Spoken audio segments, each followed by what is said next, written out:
बिस्मिल्लाहिर्रहमानिर्रहीम। आज का हमारा लेक्चर नंबर है 11 रिगार्डिंग जीआईएस एंड आरएस। तो जीआईएस हम डिस्कस करेंगे। अब तक हमने जो डिस्कस किया था वो था कि भाई हमने इसमें डिस्कस किया था कि प्लेन ऑफ द सन क्या होता है, प्लेन ऑफ सन पे फिर सेलेस्टियल मूवमेंट यानी सेलेस्टियल नॉर्थ क्या होता है, सेलेस्टियल साउथ क्या होता है और एक्चुअल मूवमेंट अर्थ की क्या होनी चाहिए, एंगल क्या होते हैं। इसी को हम फर्दर एक्सप्लेन करेंगे। और आज मैं जो डिस्कस करूँगा वो डिस्कस करूँगा कि असल में जो मूवमेंट अर्थ की होती है वो उसका प्लेन कुछ और है, लेकिन मूवमेंट ऑफ अर्थ जो है वो क्योंकि अर्थ इज टिल्टेड 23.5 डिग्रीज, तो उसकी मूवमेंट थोड़ी सी अपने जो ऑर्बिट है उससे डिफरेंट होती है। तो इसी को हमने सामने रखते हुए कहा था कि वी हैव इक्विनॉक्सिस एंड सोलिस्टिस, यानी हमारे पास सोलिस्टिस भी आता है और हमारे पास इक्विनॉक्सिस भी आता है। तो थोड़ा सा मैं पिछले लेक्चर्स को साथ लेके चलता हूँ, जिसमें मैंने आपको एक चीज़ बना के दिखाई थी कि इफ आई से द प्लेन ऑफ द सन, एक चीज हमने डिस्कस की, प्लेन ऑफ द सन यानी ये plane of sun, this is called the plane of sun, और इसके सेंटर में हमारा ये एक्चुअल सन है, this is sun. Plane of sun क्या है कि वो एक्चुअल ऑर्बिट है जो कि ये वो सेलेस्टियल ऑर्बिट है जिस पे अर्थ को एक्चुअली मूव करना था। ठीक है, so you can say this is the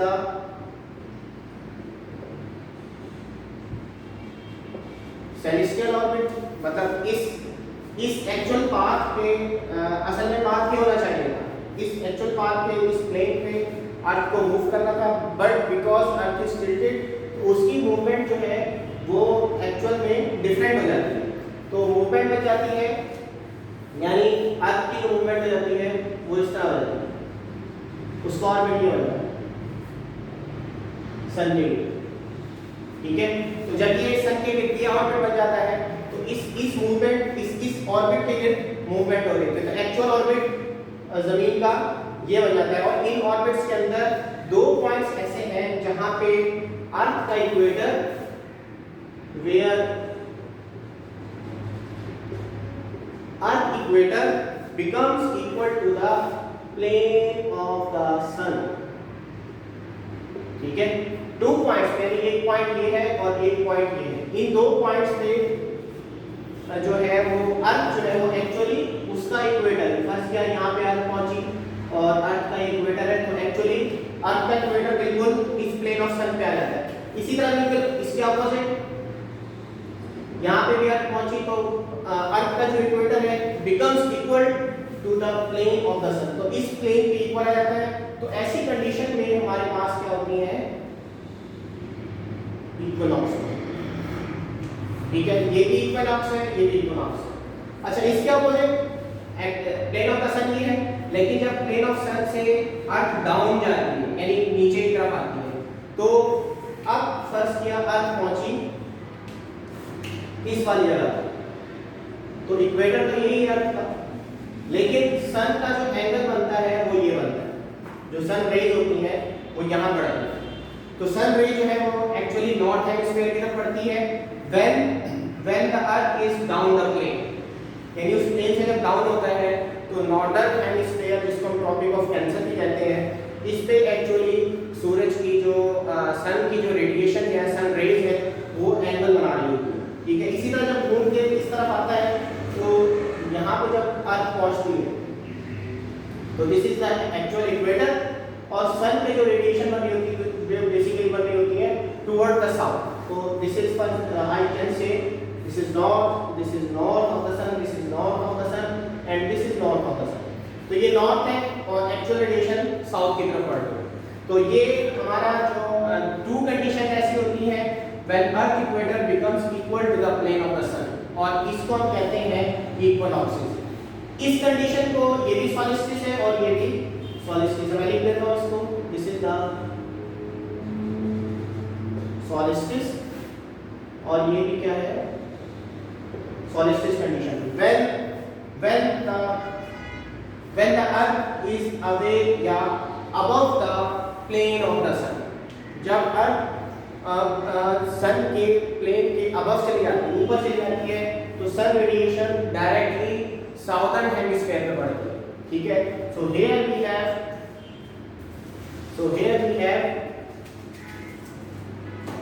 solstice and here we have solstice. इस कंडीशन में solstice विंटर solstice कहलाएगा, ठीक है। जब मैक्सिमम पे पहुंचती है winter solstice, where we have the longest night, ठीक है, where we have the longest night in northern hemisphere. और इस कंडीशन के अंदर we have the longest day because सूरज की शुआएं सीधी सन रेज जो है वो सीधी नॉर्दर्न हेमिस्फीयर में पड़ेगी, ठीक है। और मैंने आपको बताया था कि नॉर्दर्न हेमिस्फीयर को हमने एज अ स्टैंडर्ड रखना होता है, तो नॉर्दर्न हेमिस्फीयर पे जब सन रेडिएशन डायरेक्ट पड़ेगी तो we have the longest day, northern hemisphere पे जब सन रेडिएशन डायरेक्ट नहीं पड़ेगी तो we have the shortest day, यानी नॉर्दर्न हेमिस्फीयर में उस वक्त शॉर्टेस्ट डे होता है।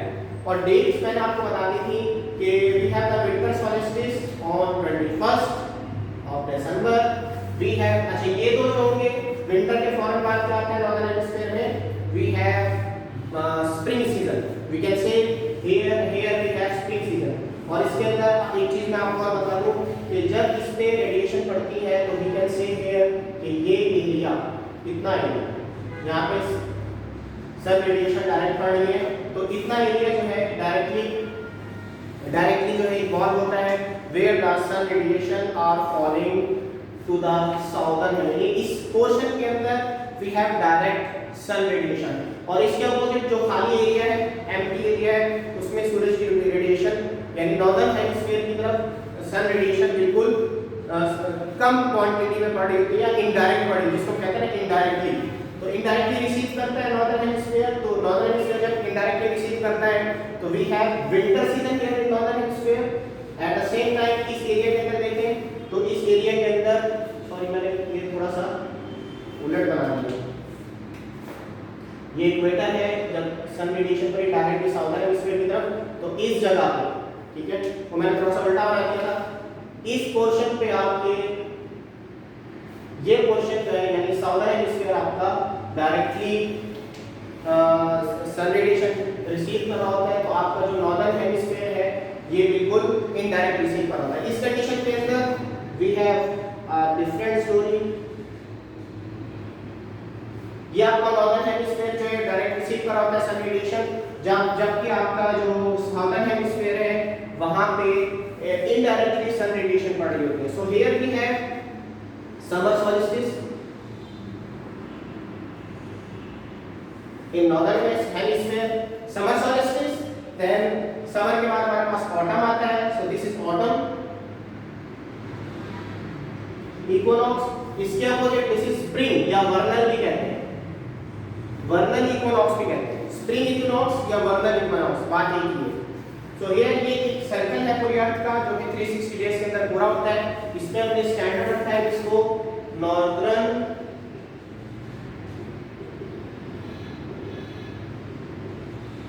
हेमिस्फीयर को, नॉर्दर्न हेमिस्फीयर हमारा स्टैंडर्ड है। नॉर्दर्न हेमिस्फीयर पे जब सन रेडिएशन डायरेक्ट पड़ेगी तो we have a summer in northern area, जब इनडायरेक्ट पड़ेगी तो नॉर्दर्न एरिया देखिए इनडायरेक्ट रिसीव करिए तो we have winter in northern hemisphere. इसके opposite we have inverse condition where we have you can say autumn condition, autumn equinox और vernal equinoxes। तो ये मैंने आपको plane of the sun, this is the plane of the sun, ये मैंने आपको actual condition बता दी कि असल पाथ जो था वो ये होना चाहिए था, but as the earth is tilted, तो tilt होने की वजह से जब वो move करती है तो थोड़ी सी फर्स्ट के tilt है तो actual उसका पाथ ये बन जाता है। तो इस tilt होने की वजह से we have longest and shortest day and we have equal day and night, ठीक है। तो ये आपको मैंने फर्दर एक्सप्लेन कर दिया। अब आ जाइए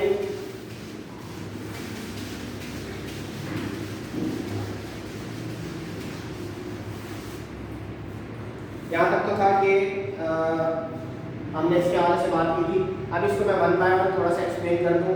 इससे पहले मैं आपको एक चीज बता दूं कि now we will study the angle of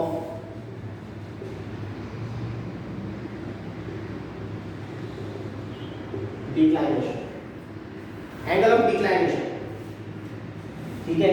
in summer condition if I talk about the summer में हमारे पास सॉलिस्टिस होता है, ठीक है। तो एंगल ऑफ डिफ्लेक्शन जिसको हम किससे रिप्रेजेंट करते हैं, सिग्मा से। तो इसको फर्दर मैं एक्सप्लेन कर देता हूं आपको कि समर कंडीशन के अंदर क्या होता है। इस समर कंडीशंस के अंदर क्योंकि earth is down the plane, ठीक है, the earth is down the plane of the sun, ठीक है। मैंने आपको बताया था फर्स्ट किया this suppose this is the plane of the sun, तो अर्थ यहाँ पे होती है, this is the plane of sun, और अर्थ हमारी यहाँ पे होती है नीचे की तरफ। तो फर्स्ट किया this is the earth and this is sun. तो सन की जो रेडिएशन है बेसिकली वो कहाँ पड़ रही होती है, towards the northern hemisphere of the earth. So we have down the plane, अर्थ कहाँ पहुंची हमारे पास, down the plane, यानी मूव करके इधर पहुंची। तो इस कंडीशन के अंदर एंगल्स को कैसे कैलकुलेट करेंगे, जिसको हम कहते हैं एंगल ऑफ डिक्लाइनेशन या एंगल ऑफ डिफ्लेक्शन भी कह सकते हैं। तो हियर वी कैन कैलकुलेट, अगर मैं इसको थोड़ा सा सीधा करूं, ठीक है, तो वी है सन ऊपर है, दिस इज आवर अर्थ, ठीक है, दिस इज इक्वेटर, और बड़ा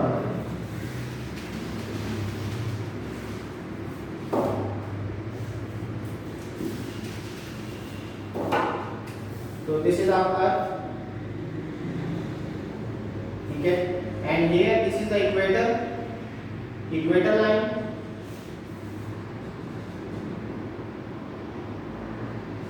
और this is the centre of the earth, ठीक है। You can say this is the centre of the earth which we called as origin, O. तो this is the centre of the earth एंड सन कहां है, above, sun above the plane है, तो sorry earth is down the plane, तो sun कहां होगा, इस जगह पे। सो हियर वी हैव सन, तो जब हमारे पास सन यहां पे, तो अब जब सूरज की रेडिएशन ओरिजिन तक पहुंचती है, यानी यहां तक, when sun rays fall on the earth surface, जब अर्थ सरफेस पड़ेगी तो एंगल बेसिकली कौन सा होगा, there is a deflection towards the origin, यानी ओरिजिन ये है हमारा, इक्वेटर ये है, this is the equator, this is our north, so here this is the centre of the origin. तो ओरिजिन पे बेसिकली सन रेडिएशन जो पड़ रही है वो ट्रॉपिक ऑफ कैंसर या नॉर्दर्न हेमिस्फीयर पे पड़ रही है। तो एक्चुअल में होना ये वाला है, एंगल क्या बनेगा, 23 पॉइंट, यानी angle of reflection is this one, ठीक है। अगर मैं इसकी स्ट्रेट लाइन ड्रॉ करूं यूं करके, तो basically this is the angle of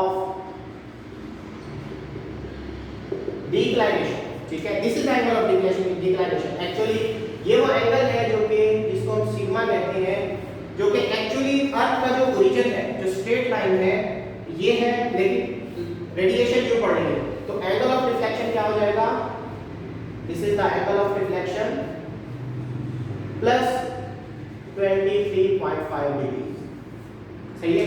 इसको प्लस क्यों लिखा है, बिकॉज ये एक्चुअली कहां पे पड़ रही है, नॉर्दर्न हेमिस्फीयर के अंदर, ट्रॉपिक ऑफ कैंसर के अंदर। तो वी विल, इफ हमने स्टैंडर्ड रखा है नॉर्दर्न हेमिस्फीयर को, तो नॉर्दर्न हेमिस्फीयर की तरफ जब रेडिएशन पड़ेगी तो we will consider as plus 23.5 degree.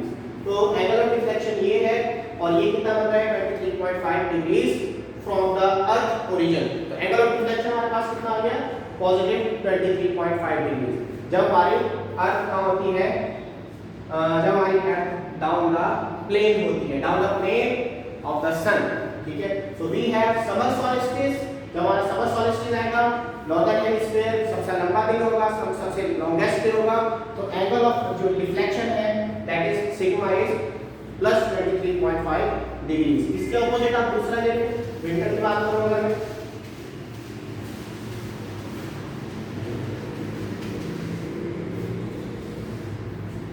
अगर मैं विंटर सॉलिस्टिस की बात करूं, विंटर सॉल्स्टिस में क्या होता है, मैंने आपको बताया था विंटर सॉल्स्टिस के अंदर क्या होता है, suppose this is the plane of sun, ठीक है, so this is the sun और ये अर्थ हमारी कहाँ पहुंचती है, मूव करते करते इस जगह पे आती है, तो हियर इज द अर्थ। तो जब earth is above the plane of the sun, you can say when earth is above the plane of the sun, ठीक है, डाउन द प्लेन नहीं, अब अर्थ जो है वो प्लेन ऑफ सन से अबव चली गई है, so we can say here जब प्लेन ऑफ चली गई है तो अब इसको कैसे ड्रॉ करेंगे, इसकी ड्राइंग कैसे होगी, तो सन आ गया नीचे, ये हमारी अर्थ है,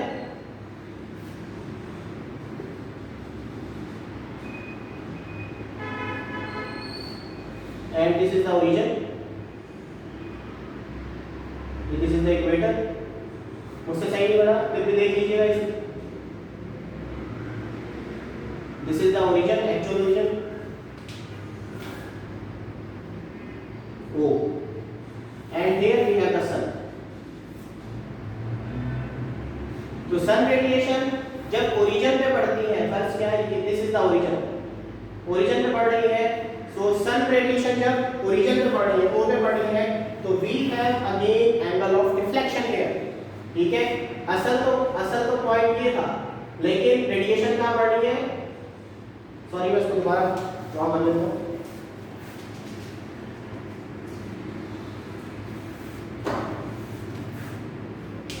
you can see there this is origin, origin ये है और ये इसका जो है ये सर्कल, इक्वेटर का सर्कल, सो सन रेडिएशन जो है वो ओरिजिन पे पड़ रही है, तो एंगल ऑफ डिफ्लेक्शन बनेगा नीचे की तरफ, this is angle of deflection, और ये कहां बनेगा, ट्रॉपिक ऑफ कैप्रिकॉर्न, यानी साउदर्न हेमिस्फीयर, तो when it is above the plane, तो sun radiation is falling, sun radiation आ रही जमीन की तरफ, तो sun radiation is falling below the earth surface, यानी towards the southern hemisphere, तो this is the angle of deflection again, तो angle of deflection कितना है, here we have angle of deflection, we can say sigma is equal to -3.5 degrees, because अब हमारा जो है वो ये वाला एरिया नॉर्दर्न हेमिस्फीयर, ये कहां चला गया, इनडायरेक्ट की तरफ, सही, तो here we have angle of deflection -23.5 degrees, why I take it as minus, because it is opposite to the northern hemisphere, मैंने आपसे कहा था northern hemisphere को as a standard लेंगे, अगर northern hemisphere से opposite की तरफ जा रहा है, यानी southern की तरफ जा रहा है, तो southern में वैसे ही हमारा y axis क्या होता है, नेगेटिव होता है, तो इस वजह से हम इसको नेगेटिव रखेंगे, so here we have negative angle of declination या angle of deflection of sun rays from the sun, we have -23.5 degrees, तो अब डाउन द सन आएगा, तो इस जगह पे जब we have the longest day, यानी विंटर की तरफ, जब विंटर की तरफ नॉर्दर्न हेमिस्फीयर जाएगा, तो we have the shortest day, हमारा दिन जो है बहुत छोटा हो जाएगा, because here we are away from the earth radiation, सूरज की रोशनी हमारे पास डायरेक्टली नहीं मिल रही इस अर्थ के ओरिजिन को, तो यहाँ ये बताने के एक्सप्लेन करने का मकसद ये था कि angle of declination is -23.5 when it is above the plane of the sun, and it is positive 23.5 when it is down the plane of the sun, और ये मैंने आपको एक्सप्लेन कर दिया। अब इसी को सामने रखते हुए अगर मैं बात करूं, so we have here yearly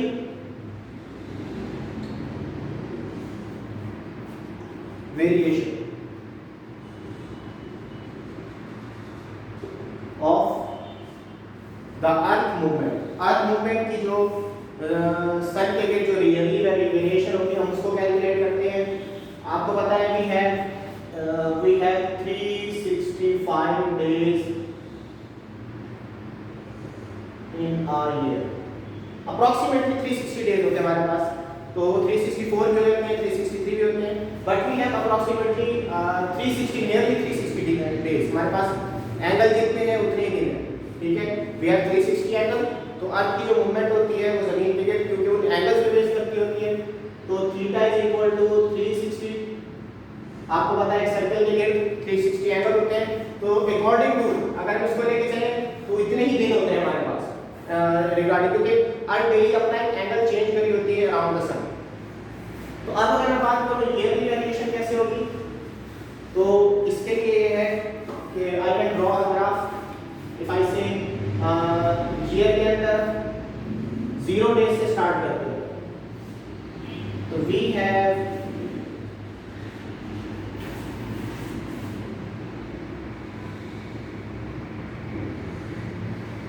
0 days से स्टार्ट करें, this is 0 day, we can say here a 0 day, और ये नंबर ऑफ डेज हैं, these are the number of days. 0 से टोटल डे कितने होते हैं, नियरली 365 या 360 कर लेते हैं, वी हैव 360 डेज। तो दिस इज 30 के एंगल से we have 30 day, we have 60 day, we have 90 day, we have 120 days, we have 150 days, we have 180 days, we have 210 days, we have 240 days, we have 270, we have 300, we have 330 and we have 360 days। तो year के हमारे पास कितने days हैं, अगर 0 से लेकर जितने angle है उतने ही हमारे पास डेज हैं। तो अब जब अर्थ की मूवमेंट होती है 0 से जब वो स्टार्ट करता है, यानी 0 को हम कंसीडर करते हैं, अच्छा ये है हमारा angle of declination. This is the on y axis we have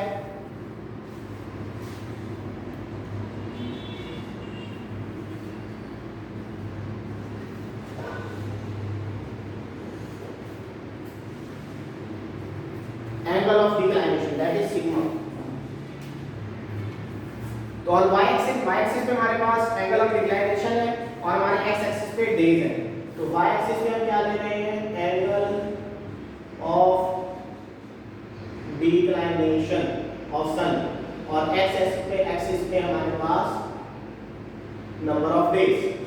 तो जब स्टार्ट करते हैं तो जो y एक्सिस है हमारा मूवमेंट जब बढ़ती है इसकी, तो this is negative y and this is positive y, और हमारा डिफ्लेक्शन एंगल कितना है, मैक्सिमम है हमारा 23.5, तो हम इसको मैक्सिमम ले लेते हैं 24 डिग्री का, 24 16 8, ये हो जाएगा हमारे पास -8 -16 और माइनस का 24। तो ये है हमारा एंगल ऑफ डिक्लाइनेशन। स्टार्ट हमारा अगर माइनस से होता है, 5 से यहाँ से स्टार्ट करता हूँ मैं, 0 डे हमारा फ्रॉम नेगेटिव साइड हो रहा है, तो फर्स्ट 80 डेज पे, यानी जमीन पहले 80 दिन, first 80 days of its movement, तो ये फर्स्ट क्या जमीन अभी यहाँ पे we have earth here 23.5, maximum कितना है 23.5 डिग्री, यानी माइनस पे, तो अर्थ मूव करके 80 डेज, तो ये हमारा 80 डेज है। तो 80 डेज पे अर्थ पहला अपना एक 80 डेज पे अर्थ एक्चुअली उसका angle of this is actually the angle of deflection here is 0, ठीक है, यहाँ पे 0 होगा, 0 से 23.5 प्लस 0 से 23 प्लस और 0 से 23.5 माइनस, ठीक है, ये माइनस की तरफ है और ये प्लस की तरफ है, इसको मिक्स मत कीजिएगा। फिर दोबारा आसानी के लिए समझा रहा हूँ कि 0 से y एक्सिस पे हमारा क्या है, 0 से -23.5 ये एंगल ऑफ डिफ्लेक्शन है, यानी अर्थ की टिल्टनेस जो मैंने भी आपको समझाया है, और 0 से लेकर 23.5 पॉजिटिव। तो अर्थ अगर स्टार्ट कर रही है फर्स्ट, यानी बिल्कुल एक्चुअल प्लेन पे आती है जब, यानी इस जगह पे, this is the plane of sun, जो प्लेन ऑफ सन पे आएगी तो फर्स्ट 80 डेज के अंदर आएगी। तो यहाँ पे जब फर्स्ट 80 डेज के अंदर आती है तो 80 डेज पे जो एंगल ऑफ डिफ्लेक्शन होता है इट इज 0 डिग्री, ठीक है। So here we have 0 degrees first 80 degrees या 80 डिग्रीज भी कर सकते हैं इसको। ये पहले 80 डिग्रीज पे जो है हमारे पास नो डिफ्लेक्शन होती है। तो here we have you can say अच्छा फिर अगली जो मूवमेंट होती है वो अर्थ की वो प्लस की तरफ जाती है और वो अगले जो 172 डेज होते हैं, यानी अगर मैं इसको लूँ 172 यहाँ आएगा तो यहाँ पे ये मैक्सिमम पहुँचती है पॉजिटिव की तरफ। तो अर्थ मैक्सिमम पहुँची पॉजिटिव की तरफ, तो 1 ये हो गया हमारा 172। तो 172 पे हमारे पास अर्थ चली जाती है +23.5 degree where we have summer solstice. और यहाँ पे क्या होगा हमारे पास, क्योंकि यहाँ पे अर्थ क्या है 0 पे अर्थ क्या है हमारे पास -23.5।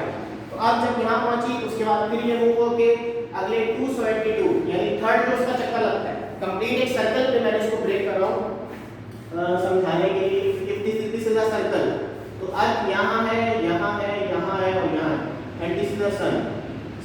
तो इसकी मूवमेंट जो हो रही है पहले यहाँ पे है, यहाँ से मूव हो गए यहाँ से मूव हो गए यहाँ, तो ये फर्स्ट 80 डेज लेती है। फिर यहाँ से मूव हो गए यहाँ, तो अगले इसका सर्कल 100 डेज के अंदर होता है, ठीक है, यानी ये हो जाएगा 172 डेज। अगले बस यहाँ से जब यहाँ आती है तो it takes a short period again 100 days का, ये हो जाता है 270। और जब यहाँ से यहाँ तक आती है तो it completes in 360 days 365 days. तो ये पूरी मूवमेंट होती है सन के। तो अब अगर मैं इसकी बात करूं तो नेक्स्ट 80 डेज के अगले 100 डेज के अंदर अर्थ क्या होती है, अगेन वो प्लेन ऑफ द सन बिल्कुल इसका इक्वेटर पैरेलल आ जाता है, ठीक है, जिसको हम इक्विनॉक्स कहते हैं। Here this is the equinox, ये भी इक्विनॉक्स है where we have 0 degree deflection. Equinox में मैंने आपको बताया था एंगल ऑफ डिफ्लेक्शन बिल्कुल 0 होगा।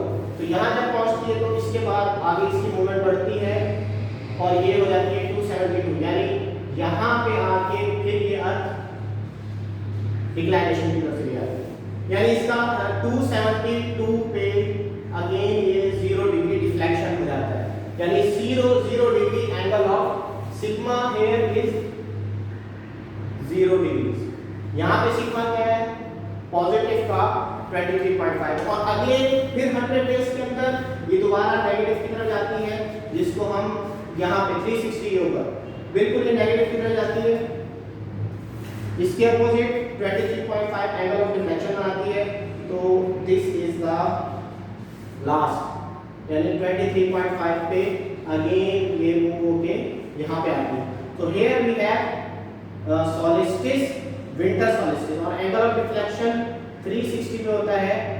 मैं अगर नजर नहीं आ रहा तो लिख देता हूँ -23.5। तो sigma here is 0, sigma here is 0, ठीक है, sigma here is positive 23.5, sigma here is -23.5 degree. So हमारी जो एंगल ऑफ डिफ्लेक्शन हुआ ये ट्रैवल करता है from 23.5 degrees sigma to +23.5 degrees, ठीक है। तो ये चीज आपको एक्सप्लेन करनी थी। This is our negative Y axis. तो नेगेटिव वाई एक्सिस पे जब अर्थ पहुंचती है तो here we have angle of deflection maximum और here we have angle of deflection maximum. So these are the solstice and these are the equinox and this is also the equinox। तो ये दो equinoxes हैं और ये दो हमारे पास सोलिस्टिस है। When we are we can say down the plane and we are above the plane, ठीक है। तो इसको आप लोग ने देखना है कि ग्राफ कैसे बनाया गया है और इसको एंगल ऑफ डिफ्लेक्शन यहाँ से समझना है। और एंगल ऑफ डिफ्लेक्शन जो है वो सिग्मा कहलाता है।